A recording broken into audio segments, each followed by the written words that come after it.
Rod Decker. Good morning. We're going to talk about STEM today, about science, technology, engineering, and math in schools.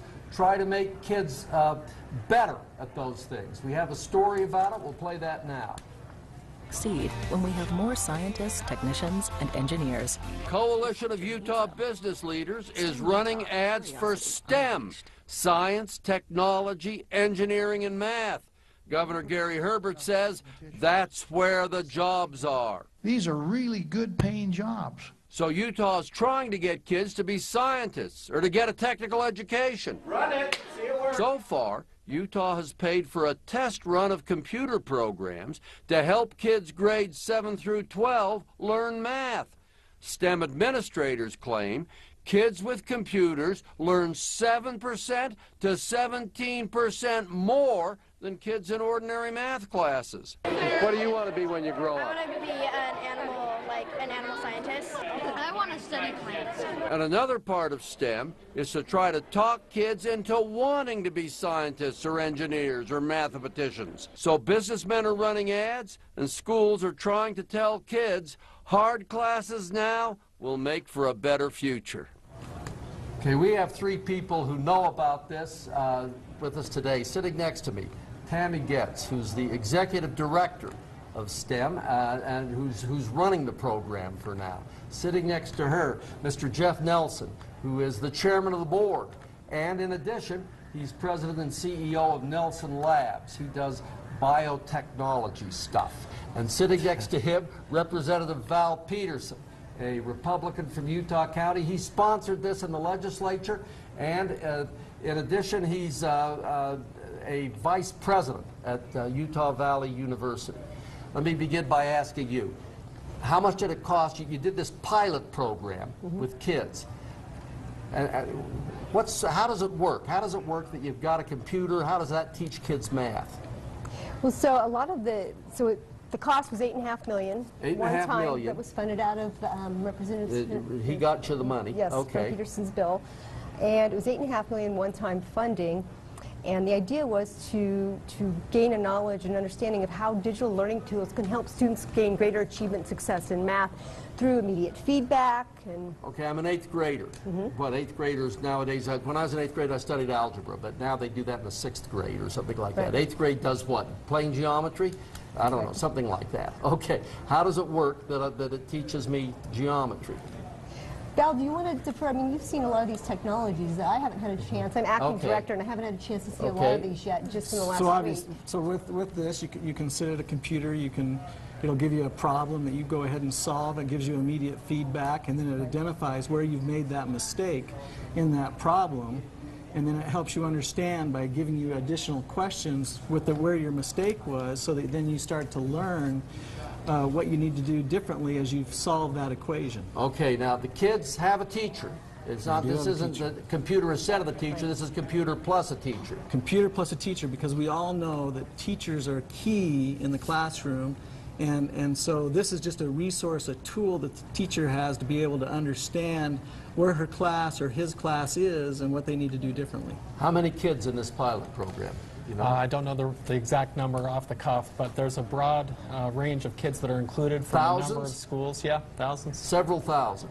Okay. It's about, I think, about 5,800. 5,800 currently involved. Okay, and then you tested some other kids who didn't get the computers. Right. Some of the tests with these educational partners involved control groups and groups that were in the interventional technology, and we were able to look at the differences. Okay, 5,800 into $8.5 million is what? $1,500 a kid, a little less. $1,300 a kid, something like that, is what this charge. Is that what it's going to cost for every kid, or is this especially expensive? An extra $1,500 for math. That's pretty big money in Utah if you have $1,500 for every kid. Well, I think you're underestimating the amount of money that, of course, there was setting up the STEM Action Center. Yeah. There's getting things happening in terms of evaluating a variety of technologies and really accumulating best practices. So we definitely think there's going to be greater economies and efficiencies over time. You don't think it'll spend that much? And we also did some other things. We had some courses where we actually brought math teachers in and taught them about better ways to become more consistent in the classroom. So for example, I had a son who was in math. He had the same teacher in 7th and 8th grade, but then goes into honors math in 9th grade and has a whole different teaching style. Well, that different teaching style kind of threw him for a loop, right? And so if we can get consistency with our math teachers, will give him some help. Okay, and then exactly. Okay, now I want to change the subject. Can I back up really quick, Yes, though, Rod, please. just to make a clarification on this? The last 4 months in which we've been running this pilot, the Center's been running the pilot, it's been based upon what we call an RFI, a request for information. Okay. And it's been at a no cost to the state up to this point to pilot these technologies and to understand what are the ones that are really making a difference in a 4-month window for these children. Now wait a minute. Okay, right away I've got arithmetic problems. You said $8.5 million you spent, then you said no cost. No. So the process in which we've used, and we haven't been able to clarify that with you, is that with the RFI that allowed us at no cost working with the technologies that were submitted to that screening process, that we now can look at which ones we want to then apply to the $8.5 million. The $8.5 million you're still going to do. Right. So right. far nothing, $8.5 million coming. Yeah, so, Okay. so we've been, the vendors and the students and teachers and administrators and schools involved in this have been willing to try this to see what works best. Okay, I want really to change. select the best options. Yeah, absolutely. I want to change the subject here. I want somebody to tell me the idea. You've got a pitch for STEM. Why it's a good thing for Utah and what you're trying to do. Tell me that. Are you asking about STEM in general or the STEM Action Center? The STEM in general. What's the idea? What are we trying to? What opportunity do we see, and what are we trying to do about it? So Rod, right now we have 2,000 empty engineering jobs in Utah County. We have Adobe, we have Exactware, we have Microsoft. We have all these high-tech companies there who have great positions, but they don't have a workforce that has the right skills to be able to take those jobs. What we want to do here is provide our students, our youth, with the right skills so they can be competitive in the global environment. If you look at other countries, you look at China, you look at India, they're not producing just thousands of engineers. India last year produced 300,000 engineers. So if we're going to stay competitive in the global environment, we've got to give our youth those same type of skills. Okay, so we need more engineers. You have a comment. Yeah, well, we have a real rich resource in Utah in terms of the number of kids in schools. And sometimes we look at that as a problem in terms of how do we fund education for that many people. Imagine if we can get a portion of those capable young people to get invested in science education. I mean, that really helps Utah's economy long term to be an innovation economy, to attract the types of companies that really can improve the quality of life in general. Okay. We need STEM people, scientists, technicians, engineers, and mathematicians. We've got jobs, you say, begging. Okay. Absolutely. Okay. To produce them, we're going to do, I guess you're doing two things. One, right now, you're helping kids learn with computers. Second thing right now is you're running a bunch of ads. We showed a little bit of one saying, be an engineer, or words to that effect. And you hope, therefore, to get more engineers out of Utah kids. Is that, okay, is that a fair understanding? Yeah, I'll speak to that. So the interesting thing about if you talk to kids and even parents and sometimes teachers, kids don't always embrace science, technology, engineering, and math as something that they feel like they're good at.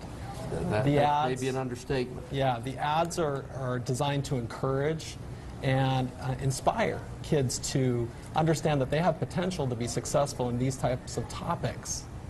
With me, maybe I'd have been a scientist if only I were smarter and not so lazy. And I think that's a problem with a lot of kids. It turns out this stuff is good, but hard.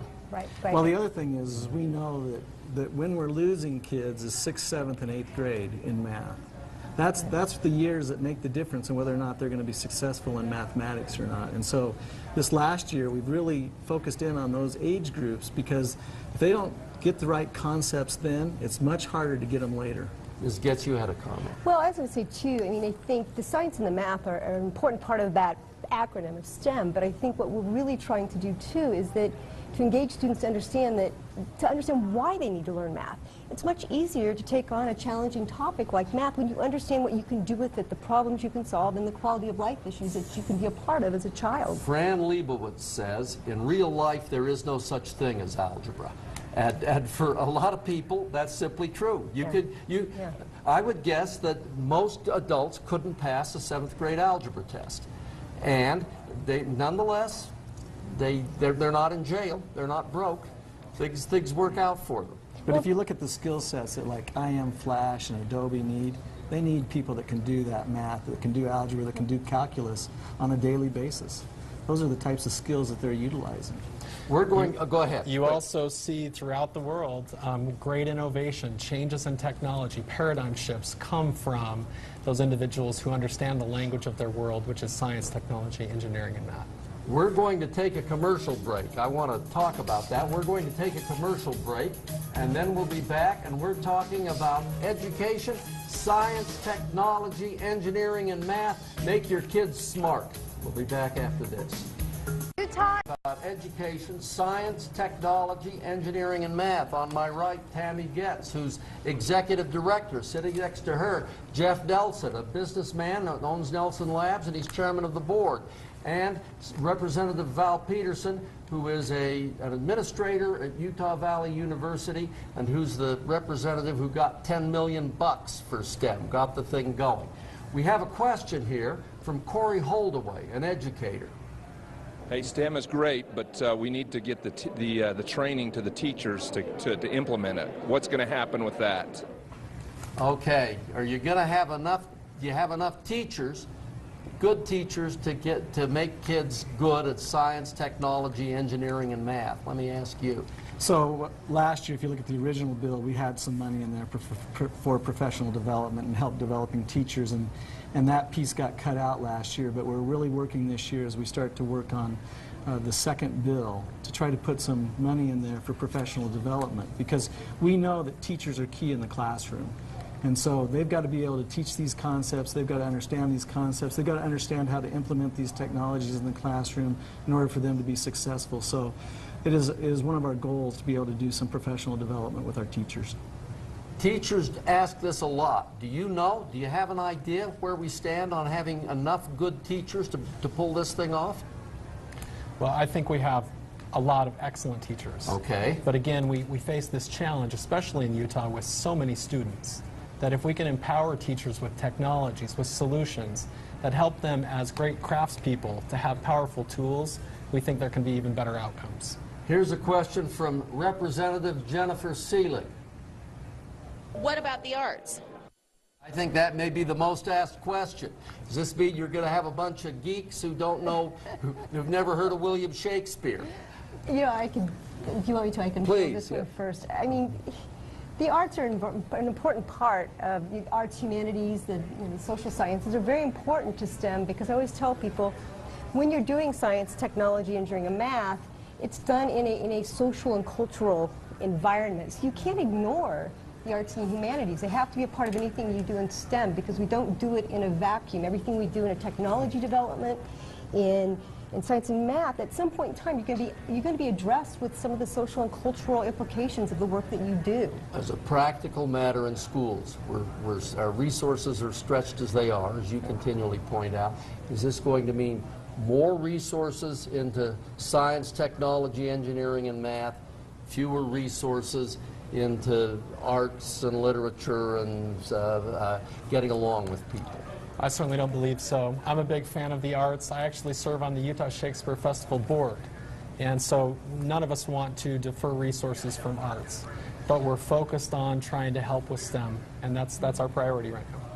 Do you have a comment? So I was just going to say, I think, we all know the arts are important, but we've got to do some focused effort here. One of the things that we've discovered is if we can just raise our students' ACT scores by 1 point in math, 1 point, we can eliminate 20% of the remedial math courses that we teach at the universities and colleges. 1 point. Okay, now, ACT's 1 to 36, something like that? 1 to 36. Okay, so if you could raise it by a 36th, then you could eliminate a lot of dumbbell math in college. Well, that remedial math, where they're having to go back and brush up When on I had those to skills. take it, they called it dumbbell math. Yeah. Can I also comment just on the arts? I think it's really important to recognize that there's a convergence of science and art. One of the best combinations that I can think of is Leonardo da Vinci, who was a great scientist and artist. Okay, you talk about innovation and you talk about Leonardo da Vinci, and there are guys who are geniuses. There's no doubt about that. But there are normal guys who aren't geniuses. And for them, this is hard, and many of them will try and not succeed. Yeah. Is that fair? Well, I think that they're, you take a company like I Am Flash. Okay. They have a number of positions that require 2 years of education. But one of the core competencies they want in that is some math skill.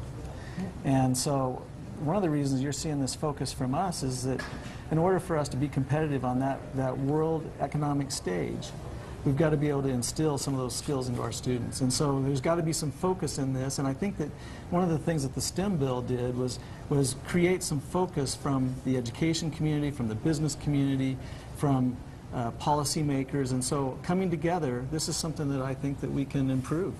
I'm going to play a story here. This is about a young man who may be very successful. He's been pretty good so far, and he may do better. He's from Utah County. Here we go.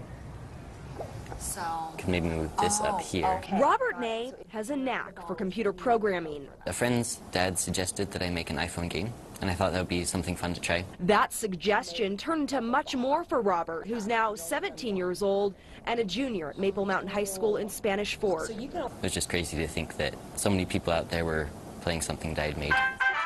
When he was just 14 years old, he developed a physics-based puzzle game called Bubble Ball. I wasn't expecting very many downloads, but it, for whatever reason, got a ton of downloads, and it was the #1 free app on the iTunes App Store for almost 2 weeks. That app now has more than 16 million downloads. You could say Robert made it big, real big. I actually didn't realize that he was making something this big. But Robert has always had a love for technology. In 3rd grade, he built a website for his class. I think it's fun that I can just explore, and I can basically create whatever I want. I just have to learn how, and I think it's exciting to learn how to do new things, especially with programming. Robert's mom, Carrie, says she made sure to give her kids a solid science and math foundation. We love math.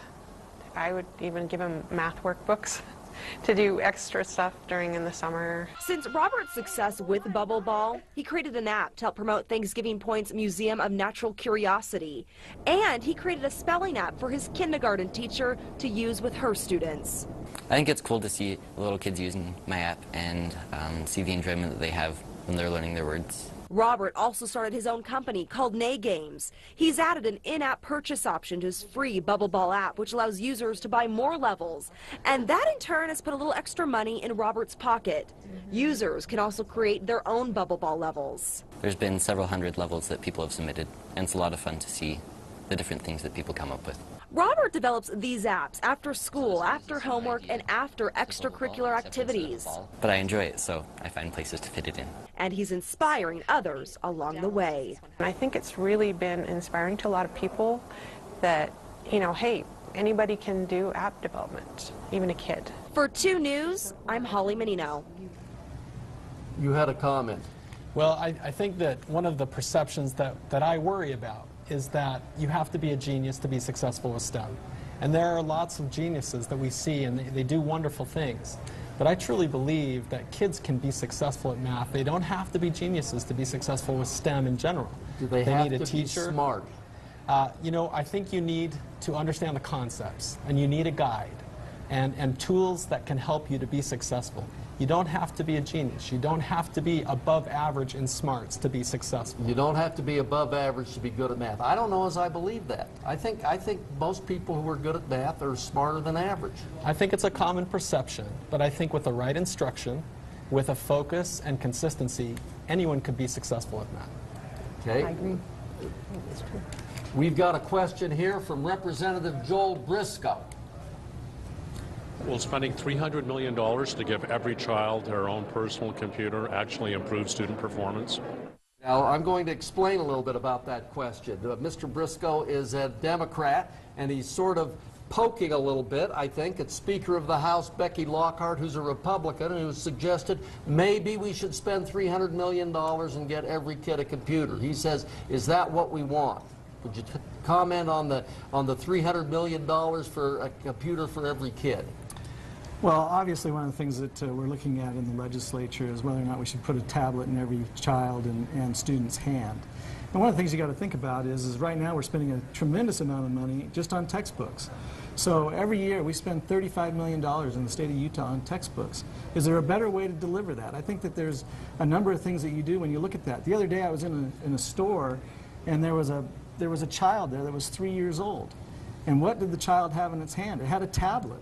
And it was sitting there doing different basic functions on that tablet with its mother standing there right there behind it. So we're not talking about people like you and me, Rod, that didn't grow up with technology and tablets and things like that. We're talking about children who have grown up in a technological age who are used to utilizing these for learning purposes. Is there, you're a representative, you sit up there, you go to Republican caucus, you know stuff. Is there a serious chance that we'll put a tablet in every kid's hands if it gets started this year? Well, I think that one of the things you're seeing right now is the exploration of that concept. You know, can we find a way to make it possible to put a tablet in every child's hand? And that's the discussion that's going on right now. We're going to take a commercial break. We'll be back after this.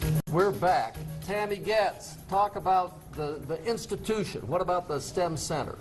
So the STEM Action Center, in its spirit and its intent, is supposed to help with helping to coordinate and collaborate at a state level to bring the STEM dialogue into a more collaborative space where we can all share what we know that works best, where we can bring in all the stakeholders to have a say into how do we do STEM better to meet the needs of our students and our companies. You've got about 10 seconds. If it works, what will things look like in 2 or 3 years? If it works, I think the STEM Action Center is aggregating best practices, we're being creative, and we're helping Utah kids into the future. We're out of time. Thank you very much. Maybe you're